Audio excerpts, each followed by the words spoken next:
मागुरु जी, जसवीर साहब, please welcome on the stage. जोरदार तालियां होनी चाहिए दोस्तों, जोरदार तालियां। बहुत बहुत धन्यवाद। एक बार फिर से सभी लोगों को नमस्कार।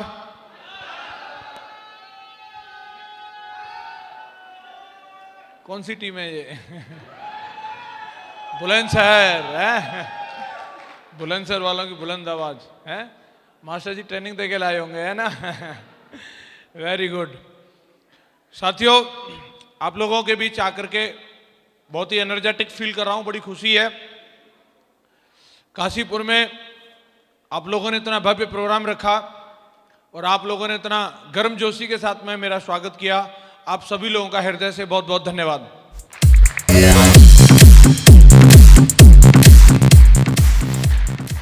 आज अरुण राणा जी ने एमराल्ड की प्रमोशन ली और हरीश जी ने अभी टोपाज की प्रमोशन ली। मैं उनको बहुत बहुत बधाई देता हूं। अभी हमारे बीच में कुछ एक दमदार टाइगर आएंगे जो पर्ल की प्रमोशन लेंगे और गोल्ड की प्रमोशन, सिल्वर स्टार और सिल्वर की प्रमोशन भी लेंगे। मैं उनको भी एडवांस में बधाई देता हूं। आज दोस्तों रिकॉग्निशन सेमिनार है। आज जिन लोगों ने भी अपनी प्रमोशन कंप्लीट की है उनको यहां सम्मानित किया जाने का दिन है। सम्मान किसी भी व्यक्ति को किसी भी रूप में मिलता है, वो एक गर्व की बात होती है। बात सही है कि नहीं? मैं अगर अपनी जिंदगी की बात करूं, अगर इस बिजनेस में नहीं होता तो शायद ऐसे आम आदमी के लिए इतनी अपॉर्चुनिटी नहीं होती कि उसको कोई एक माला भी कहीं मिले। पूरी जिंदगी निकल जाती है, लाखों करोड़ों लोगों में से कुछ ही लोग होते हैं जिनको कभी माला या फूल माला या कुछ सम्मान बुक्के वगैरह मिलते हैं। यस या नो? लेकिन शेप्स ऑफ कंपनी इतनी दमदार कंपनी है, अगर कोई आदमी करे 15 दिन में 3 लोगों को भी ज्वाइन करा दे तो उसको भी एक बढ़िया अवार्ड मिलता है क्विक सिल्वर एक्सप्रेस का। यस या नो? तो आज बहुत सारे लोगों ने लीडर्स क्लब की प्रमोशन ली है, वो भी आएंगे आज यहाँ पे। जिन्होंने 9+9 की टीम कंप्लीट की है उनको भी सम्मानित किया जाएगा। मैं दोस्तों कुछ एक देर आपसे बातचीत करूंगा, लेकिन आज माँ गुरु जी को हम लोग सुनने के लिए यहाँ पे आए हैं। मैं आप लोगों के बीच आता ही रहता हूँ। माँ गुरु जी को हम लोग सुनेंगे। गुरु जी ने गवर्नमेंट जॉब में रहते हुए इस बिजनेस को किया था और आज इस बिजनेस में बहुत बड़े मुकाम पर हैं। उनकी छत्र छाया में सैकड़ों लोग डायमंड बने हैं। मैं खुद उन्हीं की मेहनत का प्रोडक्ट हूँ। मेरी पूरी टीम उन्हीं की बनाई हुई है। तो उनसे आज हम लोग जानेंगे। अगर मेरे से कुछ देर अगर मुझे बात करने का मौका मिला है तो मैं इतना जरूर कहना चाहूँगा कि आज के टाइम पे जैसे कि आप देख रहे हैं जो मोमेंट इस नेटवर्क के अंदर मैं देख रहा हूं, देवेंद्र जी और अरुण जी की टीम के अंदर जो मैं एक काया पलट देख रहा हूं, जो एक एक्साइटमेंट में देख रहा हूं, जो जुनून में देख रहा हूं। मुझे करीबन 15 साल हो गई इस बिजनेस में। मेरी टीम में 150 डायमंड है और ये मेरी प्रेडिक्शन है। ये मैं इस मंच से इस बात की भविष्यवाणी कर रहा हूं। आज की ये रिकॉर्डिंग रहेगी। आप इस बात को तय मानिए कि जो जो व्यक्ति आज इस प्रोग्राम के अंदर बैठा है, आज से संकल्प लेकर के अपने कोच देवेंद्र जी और अरुण राणा जी की बात मानेगा। 2021 का वो डायमंड बैठा है यहाँ पे, 2021 का डायमंड। एक समय होता है, एक मोमेंट होता है और उस समय में, उस मोमेंट में जब आदमी, एक आंधी होती है। हेलो, 2014 में आई थी ना मोदी साहब की, है? कोई खड़ा हो गया ना लूला लंगड़ा, वो भी सांसद बन गया। तो समझ लो आज वही आंधी है। कोई बस खड़ा हो जाए, संकल्प ले ले, सर हमें भी करना है, वो भी डायमंड बन जाएगा। तैयार हैं? तैयार हैं? निर्णय आपका होगा। ये टीम बहुत बड़े लेवल पर जाने वाली है, इसमें मुझे शक नहीं है। आज शेप्स ऑफ कंपनी इतनी तेजी से लोगों की जीवन में परिवर्तन ला रही है। मुझे गर्व होता है, मुझे ऐसी महान कंपनी में काम करने का मौका मिला जिस कंपनी के 5-5 कैप्टन हैं। जिस कोई भी फ्लाइट के, जिस जहाज के 5 कैप्टन होते हैं वो कभी डूब नहीं सकता। हाँ जी, जब हम बस में जा रहे होते हैं तो उसमें 2 लोग रहते हैं, एक पायलट होता है और एक को पायलट होता है।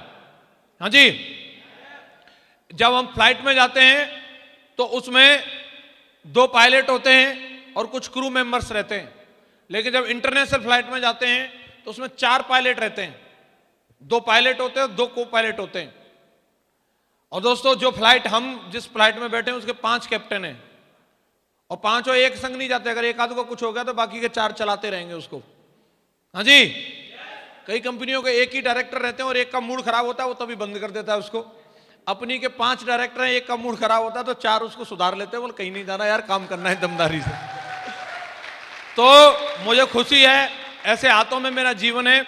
मैं स्टूडेंट लाइफ में बिजनेस में आया था, पढ़ते पढ़ते मैंने शुरुआत करी थी। मेरे पिताजी एक किसान हैं और यहाँ पे बहुत सारे किसानों के बच्चे बैठे होंगे।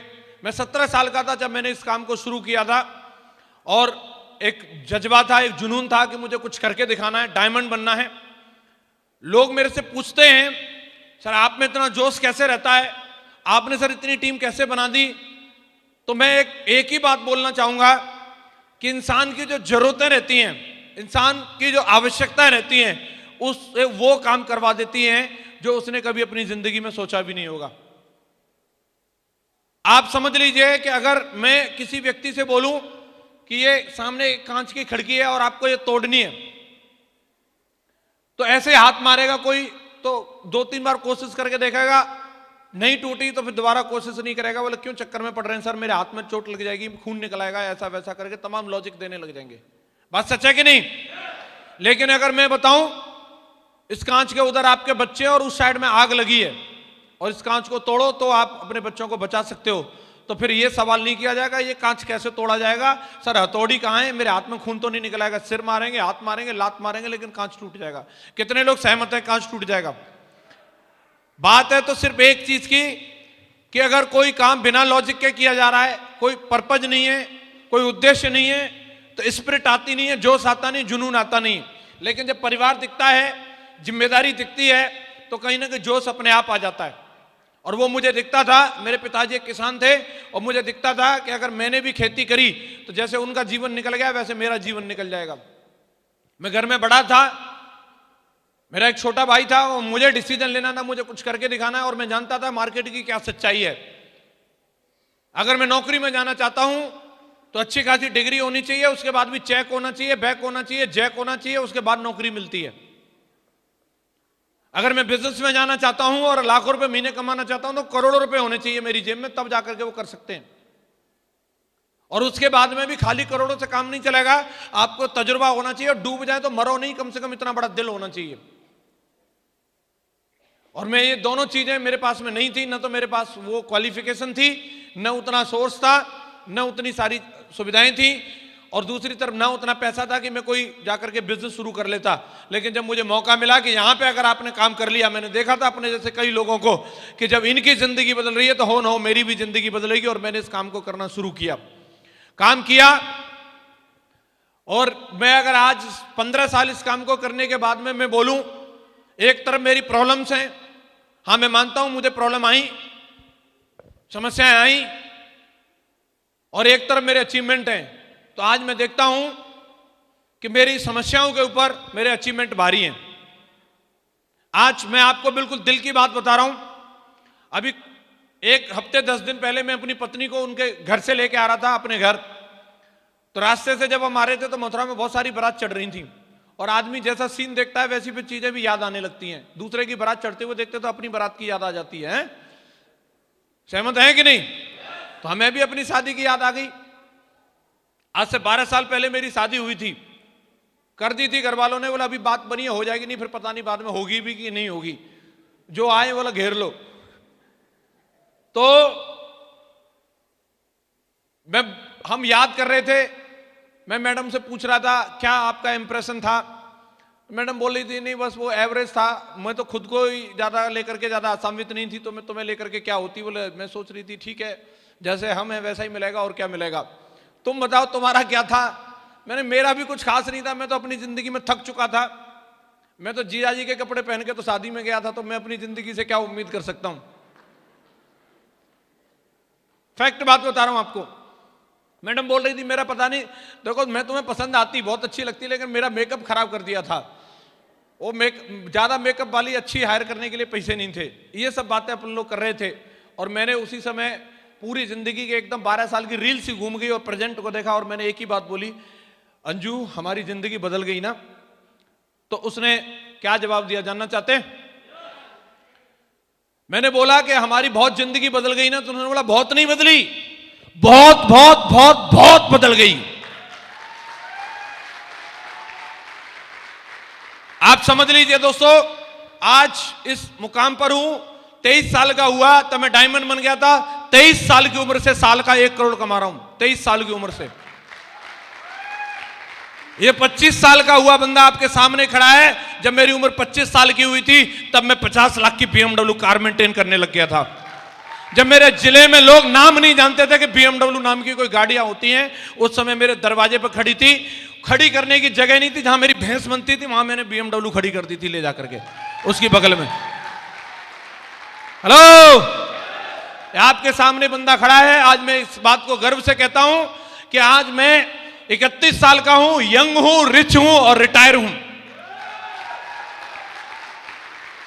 आज जो जीवन में जो सपना लेकर के आया था, फाइनेंशियल फ्रीडम, एक टीस थी कि पैसे से खरीदे जाने वाली चीज के लिए कभी कॉम्प्रोमाइज नहीं करना पड़े, कभी सोचना नहीं पड़े, कभी बजट नहीं बनाना पड़े। क्योंकि जब मैडम के साथ शॉपिंग के लिए जाते हैं तो मैडम 2 साड़ी पसंद करती है, एक वो जो उसको पसंद आई है, दूसरी वो जो उसके बजट में आती है। और ये कसम थी अपने आप से, ये संकल्प था, साला वो वाली लेके आऊंगा जो बजट नहीं देखना पड़े, जो मैडम को पसंद आएगी वो वाली लेकर के आनी है।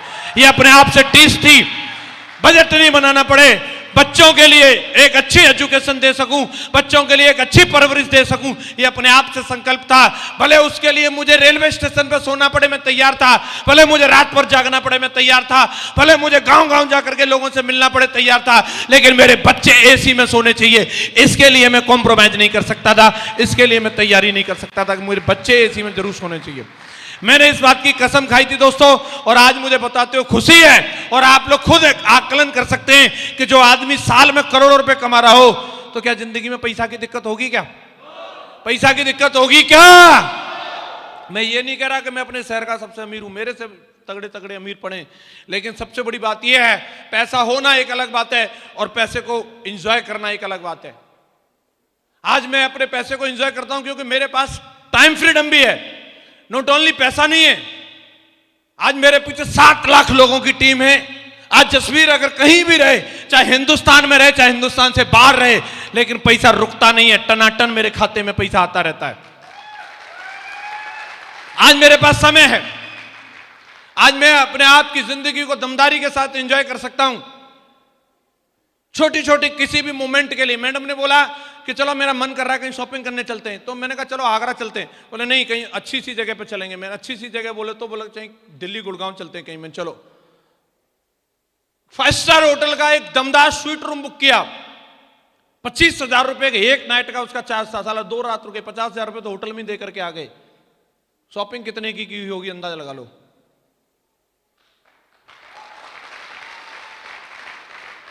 ये वो बंदा आपसे बात कर रहा है जो 10 रुपए का गुलाब नहीं ला करके दे सकता था अपनी मैडम को, आज अगर 1 लाख रुपए की ड्रेस पे उंगली रख देती है तो वो उसकी हो जाती है।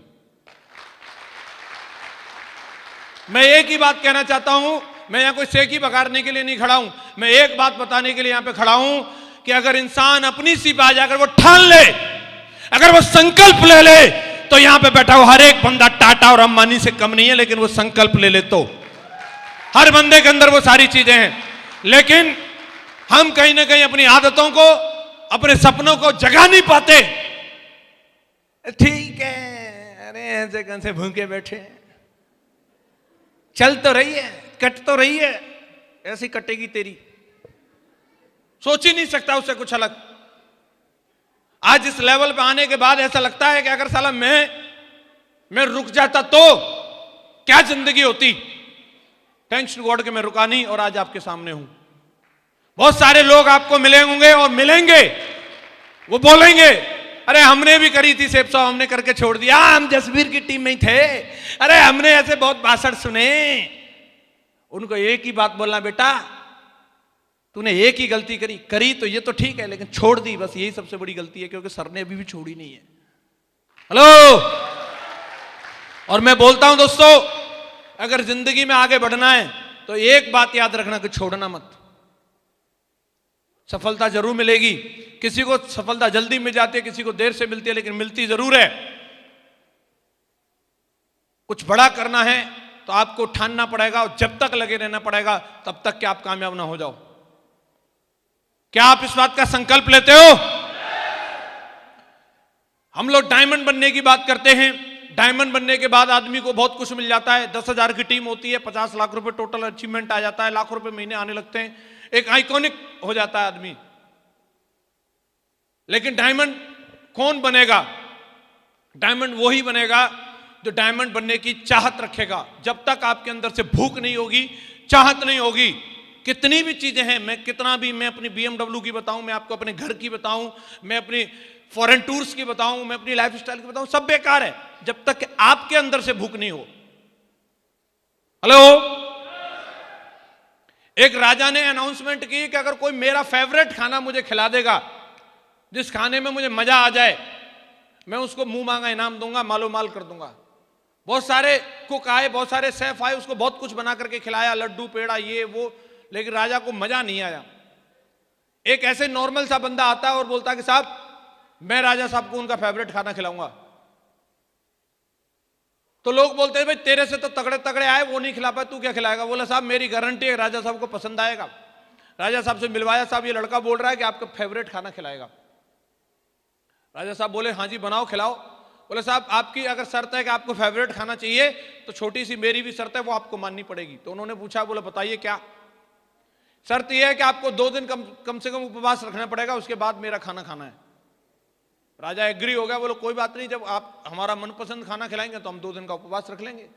2 दिन तक राजा ने उपवास रखा, 2 दिन तक भूखा रहा। उसके बाद में ला करके उस लड़के ने थाली परोसी और राजा जो खाने पर टूट पड़ा, उंगलियां भी चाटने लगा। बोला क्या स्वादिष्ट खाना बनाए। खाना सामान्य था, वही दाल रोटी और चावल थे, लेकिन उसमें आनंद इसलिए आ गया उसको क्योंकि पहले जब खा रहा था तब भूख नहीं थी और अब जो खा रहा था उसमें भूख थी उसको।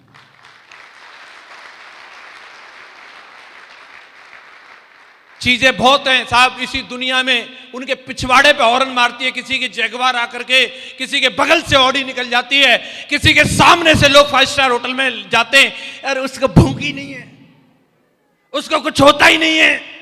पार्टी में जाता है, दूसरे की बीवी साला एकदम ऐश्वर्या राय बन के आती है, अरे सब ठीक है, उसको भूख ही नहीं है, उसको कुछ होता ही नहीं है। उसके मम्मी पापा साला हवाई यात्राएं कर रहे हैं, तब एकदम जिंदगी को दमदारी के साथ जी रहे हैं, उसको कुछ होता ही नहीं है, भूख ही नहीं है।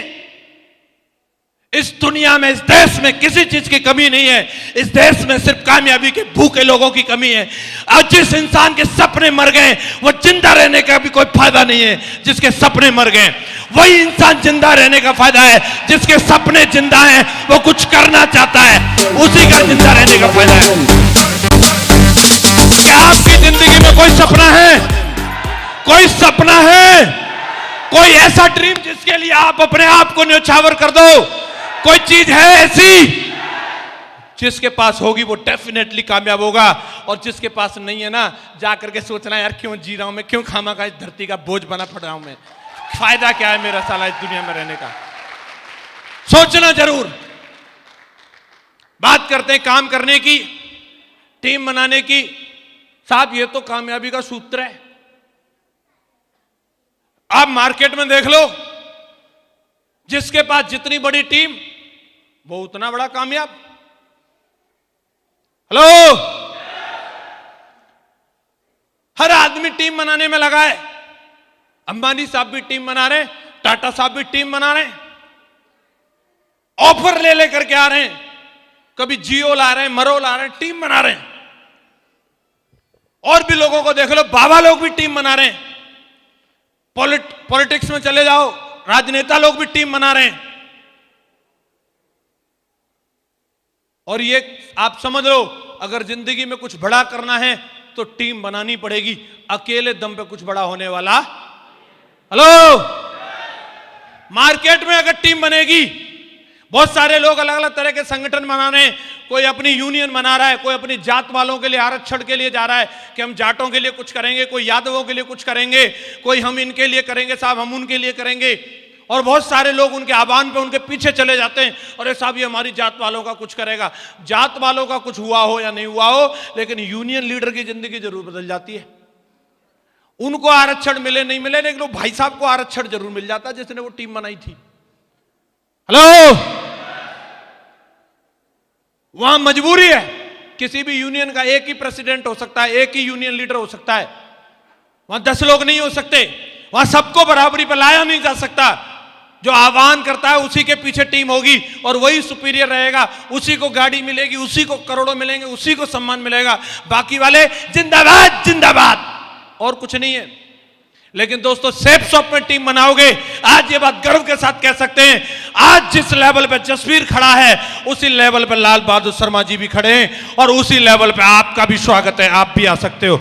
अगर आज जसवीर 8 लाख कमाता है तो अगला नंबर आपका है। यहां बराबर की पार्टनरशिप होती है। अगर आज जसवीर की बाइक पे बैठ करके कोई बंदा जाएगा और एक डीडी लेकर के आता है तो बराबर की पार्टनरशिप, 500 तेरे 500 मेरे, कोई सीनियर जूनियर नहीं है। सभा 500 नहीं रख सकता। हेलो, और प्रेसिडेंट की अनलिमिटेड वैकेंसी है, यहां एक नहीं बनेगा। आप जितनों को लेके आना चाहते हैं आप, हम उतने बना देते हैं। आप 10 लाओ, 20 लाओ, 50 लाओ, 150 को तो मैंने बना दिया। आपका क्या इरादा है? आप आना चाहते हो? आना चाहते हो? सेफ शॉप तो बाहें फैलाई आपका इंतजार कर रही है। अगर आपका इरादा है तो डेफिनेटली कर जाओगे। दोस्तों मैं एक ही बात कहना चाहूंगा, मां गुरु जी को सुन के जाना आप लोग। अगर मेरी बातों से आपको वो लॉजिक समझ में नहीं आ रहा, वो बात समझ में नहीं आ रही, वो कारण समझ में नहीं आ रहा होगा, आज गुरु जी को सुनने के बाद आपको कारण जरूर मिल जाएगा। और आज मां गुरु जी का आशीर्वाद इस टीम को मिला है और मैं इस बात को दावे से बोलता हूं, मां गुरु जी आज तक अभी हो सकता है इस टीम की नेशनल लेवल पर कोई पहचान नहीं हो, लेकिन आज की इस मीटिंग के बाद ये टीम पूरे हिंदुस्तान में अपने नाम का झंडा बुलंद करेगी। क्या तैयार है टीम लीडर्स? क्या बोलती है टीम? अरे खड़े तो जाओ मेरे वीरों, तैयार हो? झंडा बुलंद करके दिखाओगे? नंबर 1 होके दिखाओगे? नंबर 1 होके दिखाओगे? तो बोलो फिर मेरे साथ मिलके, I am diamond, I am diamond, I am diamond. Thank you very much, wish you all the best and good diamond.